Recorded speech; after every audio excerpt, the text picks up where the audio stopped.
We crossed the Rio at Mier.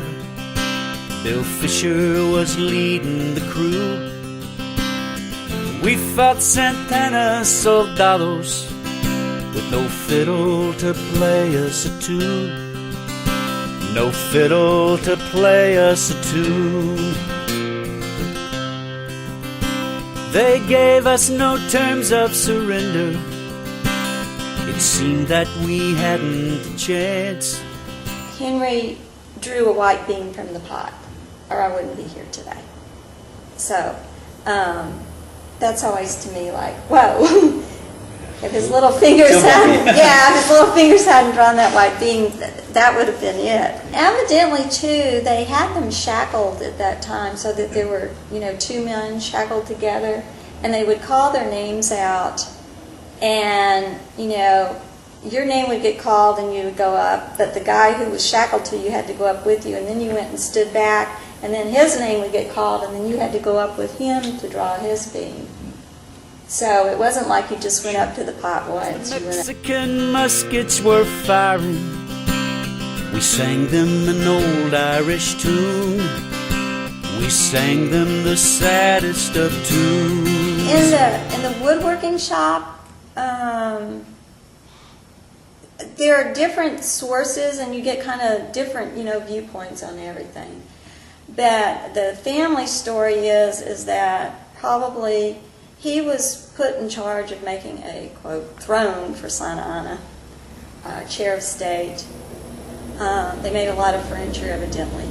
And it was the scraps from that. From what I understand, I'm guessing the scraps were taken back to the cell because the stories, everywhere you read, the violin was made with him using like a file and a piece of glass to carve it with. He didn't have access to the tools and Then Henry the cabinet maker picked out a bone from the soup.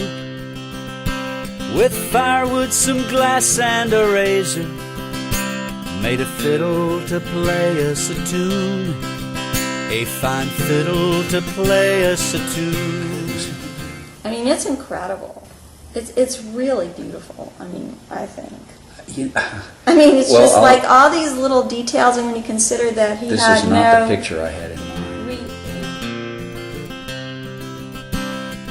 After 2 years of complaining, from Houston and Tyler back home, the Mexicans opened their prison, and we didn't take long to be gone.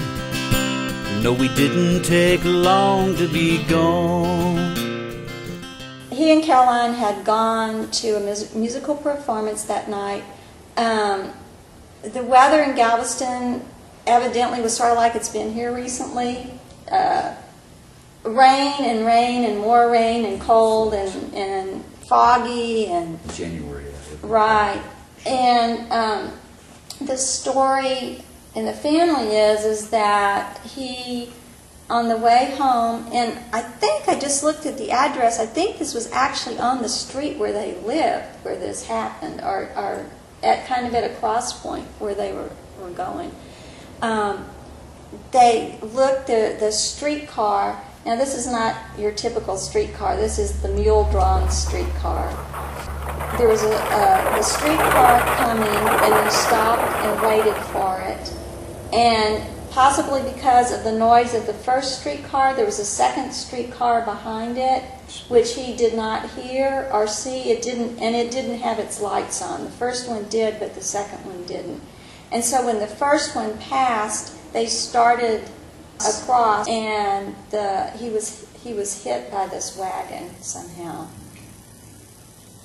Drawn. Yeah, it hit his leg and severely broke it.